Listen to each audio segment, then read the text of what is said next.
Keepanumuk, Weechamun's Thanksgiving Story, written by Danielle Greendeer, Anthony Perry, and Alexis Bunton, illustrated by Gary Michi Sr.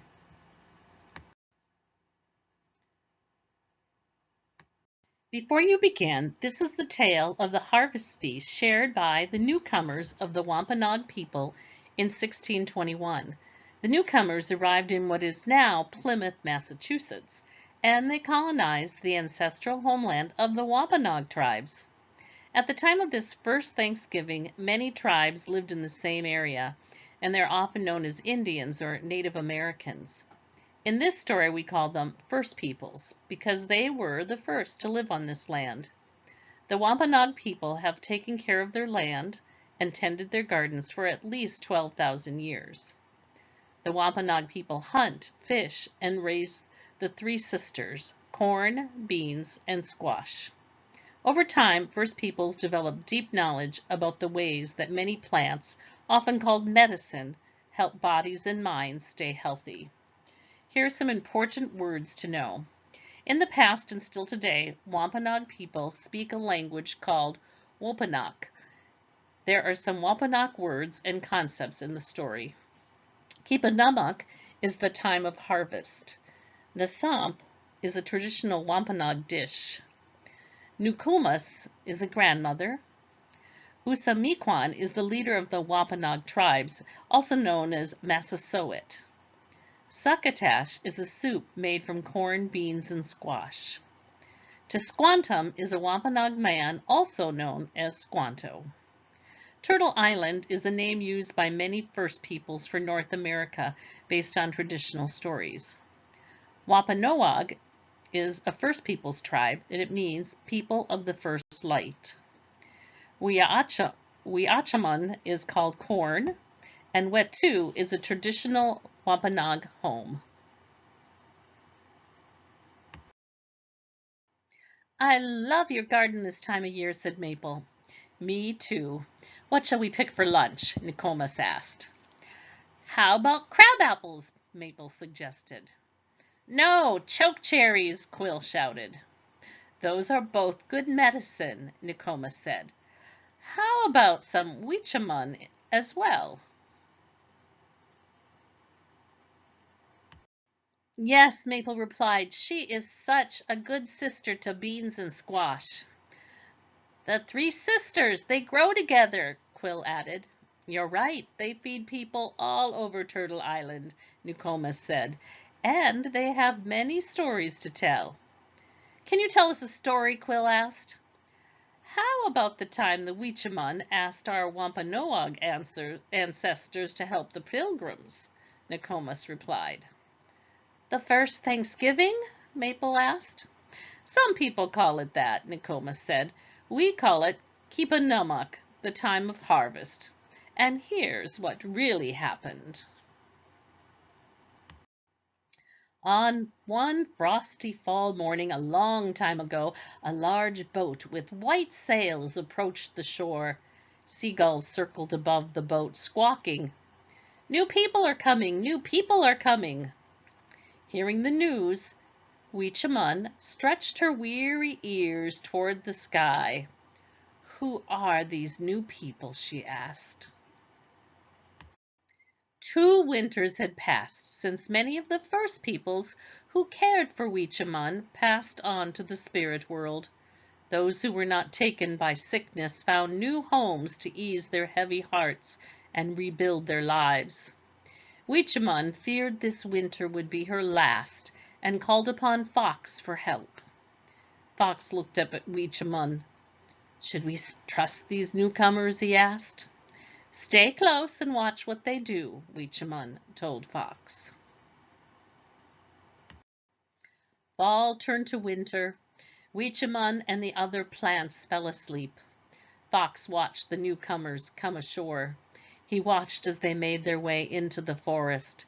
He watched them enter an abandoned wetu.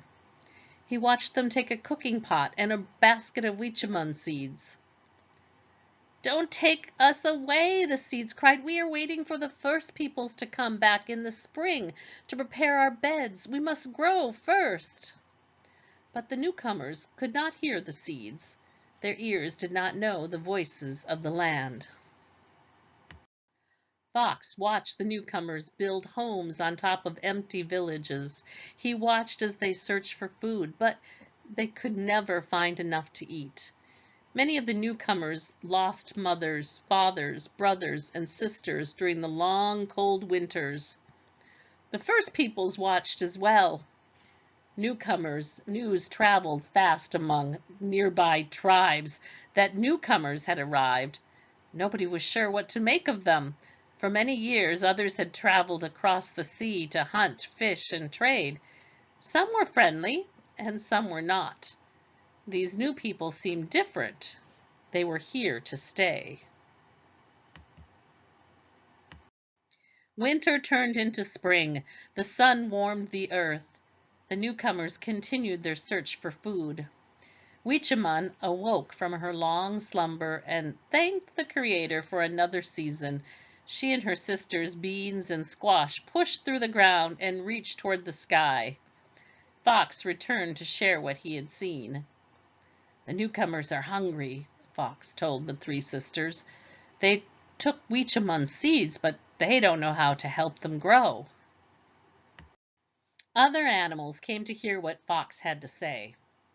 We should help, Weechamun said. I agree, Bean said. Our home is their home now. I think we should too, said Squash. People help us grow. We must help, Deer said. We agreed to feed the people. In return, they care for the homes we share. I wouldn't, said Fox. The newcomers don't know our world. Sometimes new people can seem scary, Rabbit said. The Creator tells us to help all living things. This is how the world works. Yes, Duck said, and Turkey agreed. It's settled, said Weechamun. We will send the first peoples to help the newcomers. Over the next few nights, Weechamun sent dreams to the first peoples with a message. Bring me and my sisters to the newcomers. They are hungry and need help. The first peoples listened. Their leader, Usamikwan, visited the newcomers. He could see that they wanted peace. Usamikwan introduced the newcomers to Tisquantum. Spring turned into summer. Tisquantum showed the newcomers how to raise Weechamun and her sisters Beans and Squash. He taught the newcomers how to feed fish and seaweed to Weechamun to help her grow. Soon Weechamun's seeds pushed through the earth and climbed toward the sky. Beans wrapped around Weechamun's strong stalks. Squash stretched her vines across the ground, keeping Weechamun's bed cool and moist. Summer turned to fall. Weechamun brimmed with food, and so did Beans and Squash. Weechamun smiled as the newcomers thanked Tisquantum and the first peoples for their help. Keepanumuk, the time of harvest, had come. The newcomers prepared a feast to celebrate the first year in their new home. They fired muskets in celebration. Boom, boom, boom! Usamikwan warriors and other first peoples arrived. They feasted for 3 days.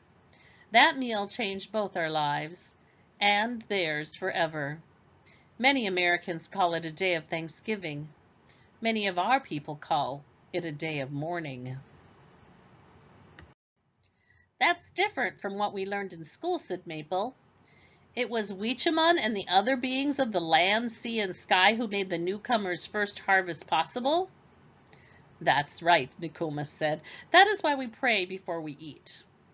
Well, what did the newcomers and our ancestors eat, Nokomis? Quill asked. Many things, succotash, duck, turkey, rabbit, deer, lobster, fish, pumpkins, cranberries, boiled bread, and the sump, Nokomis said. All this talk about food is making me hungry, Maple said. Let's go make us some lunch, then, Nokomis laughed. And we'll enjoy every bite, said Quill. Wampanoag storytelling. Storytelling is very important to these Wampanoag people. The elders told stories to pass on knowledge about their culture, their tribe history and traditions, such as how to plant the Three Sisters. We know only the English settlers' version of the first Thanksgiving from their written records, sadly, but the Wampanoag side of the story was lost after a majority of tribal members died from warfare and disease introduced by these newcomers. But fortunately, many Wampanoag stories have survived and are still told today. This book is a new story that shares the traditional Wampanoag understanding about the sacred relationship between Weechamun and the human beings. In addition to a fall harvest feast that celebrates corn, the Wampanoag people come together for many harvest feasts throughout the year, including Strawberry, Thanksgiving, Herring Day, and Quahog Day. Many New England tribes think of the Thanksgiving holiday as the day of mourning because of the settlers bringing disease and warfare that continued to take the lives of many indigenous people today. Each year, they come together at Plymouth Rock in Massachusetts to remember their ancestors who have passed on to the spirit world. Even today, the Wampanoag people and many other First Peoples fight for their rights as a sovereign nation to practice their traditions, make their own laws, and live on their homelands. For the Wampanoag people, guardian spirits take the form of animals and plants, like Weechamun, to watch over human beings. The Wampanoag people honor guardian spirits as well as loved ones who have left this world. Before special meals, they make a plate of food for the spirits to eat and place it outside. Try making a spirit plate at your next gathering in gratitude for the plants, animals, and ancestors. Take a pinch of each food served at the meal and put the plate in a special place outside. And when you make a spirit plate, think about people you love who have passed on. You can give thanks to plants and animals and make good wishes for others. The Wampanoag people live in the Cape Cod area of Massachusetts, and they call themselves the people of First Light. There are 69 Wampanoag tribes living in southeastern Massachusetts at the time that the newcomers arrived. These settlers, including religious separatists later known as pilgrims, and traders who first came to colonize the Wampanoag homeland. Colonization is when a group of people take land by force from another group to permanently live there and control resources. Colonization has had a devastating effect on all First Peoples. Today, the state of Massachusetts is home to only two federally recognized tribes, the Mashpee Wampanoag tribe and the Wampanoag tribe of Gay Head. Nasump is a traditional Wampanoag dish made from cornmeal, nuts, berries, and fresh maple syrup, boiled in water until it thickens. Children should always get help from an adult before using the stove. 1 cup of cornmeal, 1 cup of dried berries, 1/4 cup crushed walnuts, sunflower seeds, or other nuts, 2 cups of water, and maple syrup to taste. Combine all the ingredients except the maple syrup in a pot and boil for 5 minutes. Turn down the heat and simmer, stirring frequently for about 15 minutes until all the water is absorbed. Spoon into bowls and drizzle maple syrup on top. The real Maple and Quill are Mashpee Wampanoag kids who live in Mashpee, Massachusetts. In this photo, Maple is 4, Quill is 2, and baby Tulsi is 12 months. Maple likes to pick flowers with her mom, and Quill likes to fish with his dad. They both love to spend time listening to their grandma, Nokomis, tell them Wampanoag stories.